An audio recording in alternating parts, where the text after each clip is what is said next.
ఇక్కడ ఇంకో మాట చెప్పాలి బ్రదర్, నేను నిన్నటి నుంచి పేపర్లలో నేను ఈ పార్టీలో ఏరుతున్నా ఆ పార్టీలో ఏరుతున్నా అని వచ్చింది. నేను ఏ పార్టీలో కూడా చేరను, నాకు ఏ పార్టీతో అవసరం లేదు.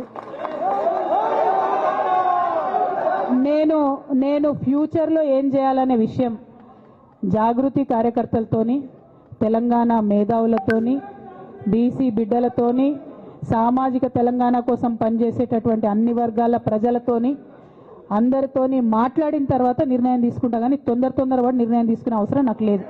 ఒకటి.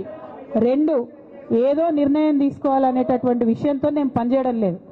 జరిగినటువంటి పరిణామాలను ఒక్కొక్కటిగా ఎదుర్కొంటూ వస్తున్నాను. నిన్న జరిగినటువంటి పరిణామం చాలా కీలకమైనది, నా జీవితంలో అత్యంత ముఖ్యమైనటువంటి పరిణామం. కాబట్టి చాలా ఆలోచించి ఆచితూచి అల్టిమేట్గా తెలంగాణ ప్రజలకు లాభం జరిగేటటువంటి నిర్ణయం తీసుకుంటా తప్పితే నా కోసం నిర్ణయం తీసుకోవాల్సిన అవసరం లేదు.